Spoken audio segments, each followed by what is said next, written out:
There we go. Hello, and welcome to Drinks with Ron. I am Vacation Ron, and my drink, from this beautiful Point Special Tiny Pilsner, is the once again the hybrid off the triumvirate of taps. It's my Evolution Ale combined with a blackberry milkshake IPA. Just two separate different bitters, two different levels of sweetness. They come together very well. But let me digress. I told you yesterday about all the things I've had going on. I said, I'm on vacation. I'm not really going anywhere, but I've been productive as hell. Told you yesterday about all the things I've been cooking.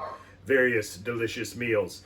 Also, I believe I have put up tonight at midnight, we'll drop the fourth podcast I will be dropping during my vacation. So I either had to record and or edit all of those to get them uploaded. Also, on my plate, it's Brews and Blues season here in Lancaster. And in about a month, we're about to have my tiny locality, less than 4,000 people, is going to have a city-sponsored beer tasting event behind the library. We've got a band shell. We're going to get live music. There's going to be many beers to taste, all kinds of varieties. And how do I know that? Because here sits the list. So I finally got that in yesterday. I got everything all balanced. You see here, each one of these is a type of a style of beer. So I wanted to do that. And here I've got them broken down by brewery, because I didn't want to go too heavy on any one brewery. I also didn't want to go too heavy on any one style. And I'm trying to keep them regional. I want most of them in Wisconsin. There's a few stragglers. I think I might have. I know I've got one out. Toppling Goliath out of Iowa is going to be there. And also I might have one out of Minnesota. Problem is I sent these in. I got a guy. I said I got a guy at the distributor. I sent him my list and he wrote back and he's like, hey, this is seasonal, that's seasonal. This one is only in kegs. That one's only in kegs. These three breweries we don't carry in your county. So we wound up being about 10 beers off of my list. So this morning, once I get this in the can, take a little break, I'm going to update those. We'll make some replacements. We're going to get in, then I will send in the new list for the beer tasting. Check that off my list. As said, the episode coming out at midnight, obviously in the can, uploaded, ready to roll. And in betwixt all this, as I told you, all the food, the smoker, pressure cooker chicken noodle soup, I used my time wisely, because also in that, we had a dance competition.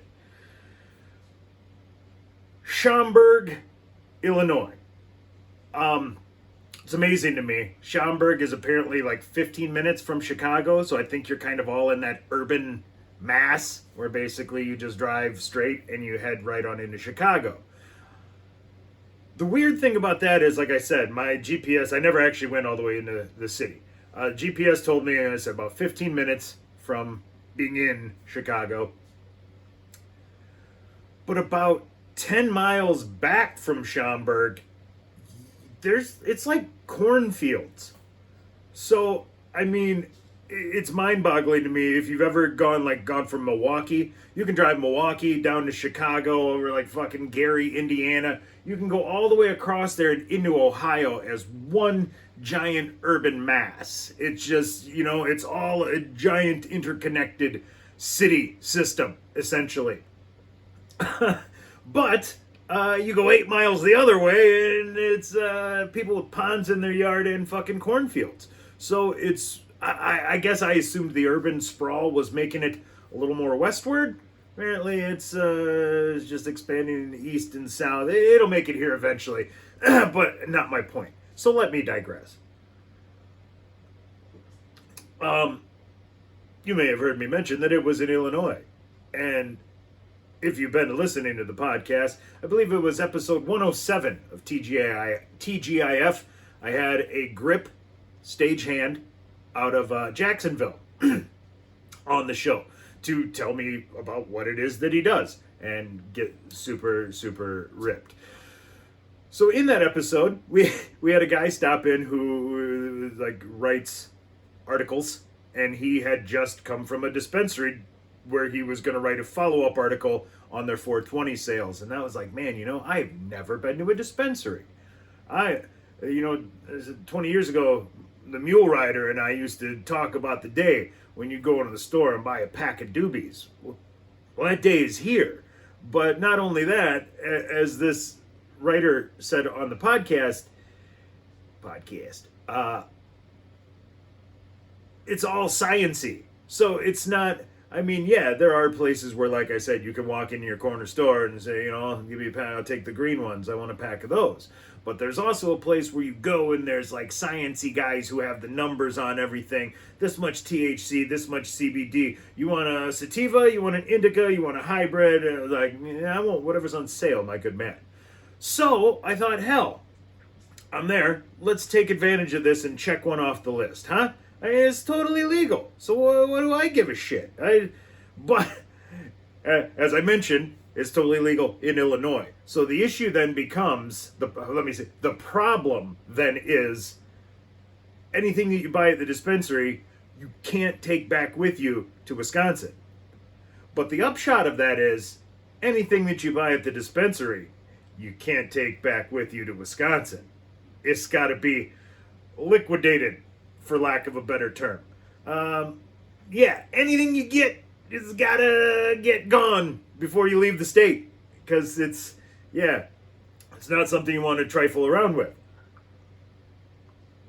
And I've heard stories from friends of mine as well. I had a buddy that went down to Colorado years ago when the whole legalization thing first started, but his trip was continuing from Colorado into Utah, where that type of thing is not allowed.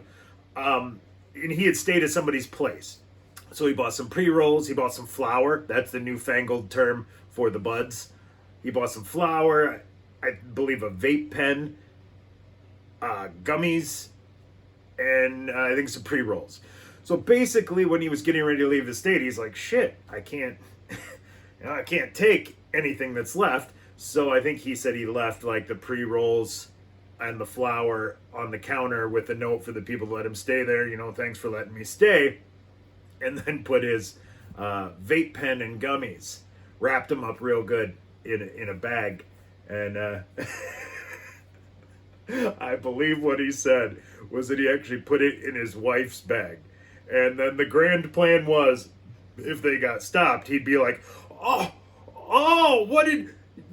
we can't bring that with us. Don't you remember when I left everything else at the last place? How could you? I'm sorry. My wife she didn't get the memo that. So he said when he crossed into Utah, there was there's getting the fear.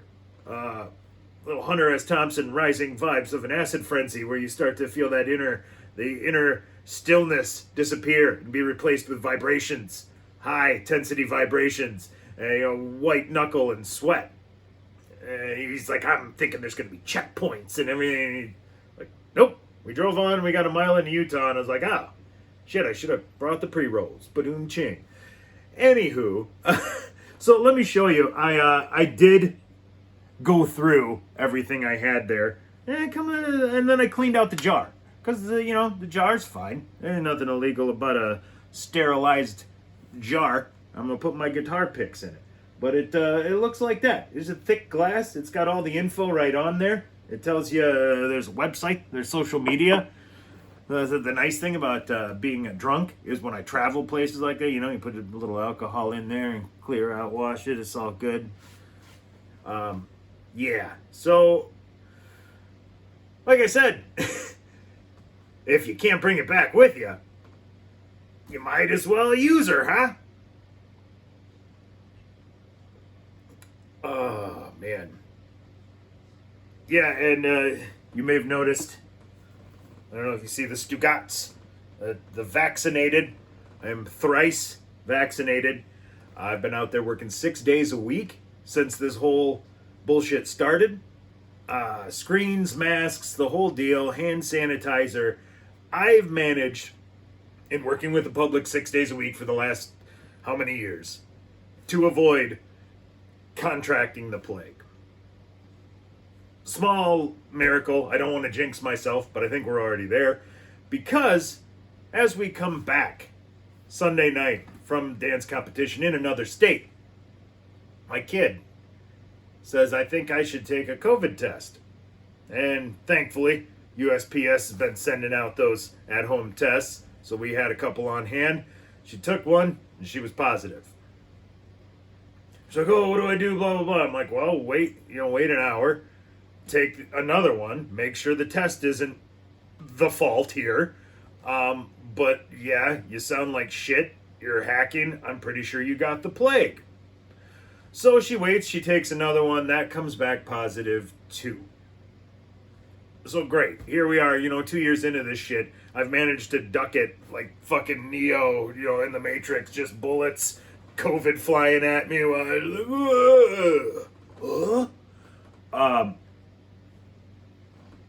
The plague has entered my house.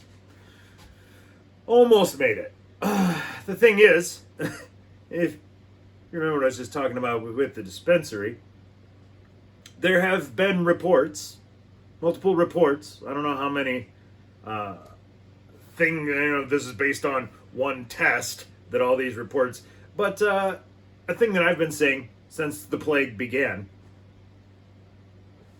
was that stoners are immune to it. I made that up. Wasn't necessarily true. But I was like, you know what? They're going to smoke. That resin's going to go into their lungs. It's going to catch that COVID and just take it into a glob of phlegm, which then they will hack out as they're coughing on this giant 70s style hooter. And to back my point up, I said, until Tommy Chong dies of COVID, you cannot convince me that stoners aren't immune. Well, about a year, 14 months later, the reports start coming out that actually, in fact, it seems like, yes, the marijuana smokers do build up some kind of things in their lungs that doesn't allow COVID to take seed in their lungs. Like I said, I'm not sure where the initial findings came from, but in here, I've always known that to be true. So, we're going to test that because, as I said, I visited the dispensary that weekend, and I woke up Saturday night to my kid asleep in the hotel next to me, coughing directly into my open mouth. So I'm on the bed like, and she's just seal bark cough hacking right into my open mouth as I go. So by all rights, I should be infested with the plague right now. I did have a little bit of a sore throat the other day. I've been doing some coughing, but everything else seems pretty normal. I haven't taken a test yet because I'm not showing any symptoms. I've already checked in with work to let them know I've been exposed to the plague.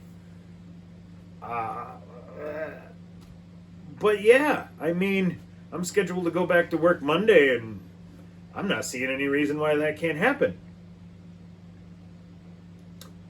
So, we'll see. The dispensary magic, that could have been money well spent. That might have very well saved me, a bunch of sick pay and bout with the plague. All I know is I'm calling that a winner. I said I am busy. I have to come up with my replacement beers. I'm trying to get Apple Podcasts to cooperate with me changing the JPEG picture, which is just anything with Apple. Absolute 6 bitches in a bitch boat. I'm also making some videos for local Catholic school graduating classes. You can believe that? I'm a good guy, huh? But that's why I'm also drinking a beer at 11:15 a.m. because I need that moral support, man. It's about to get a little greasy in here. Not familiar with this video editing program. I haven't had it very long, and I don't like it. It's going to be a fight. So let's get to it. So for Drinks with Ron, in this delicious hybrid, I'm Ron, signing off.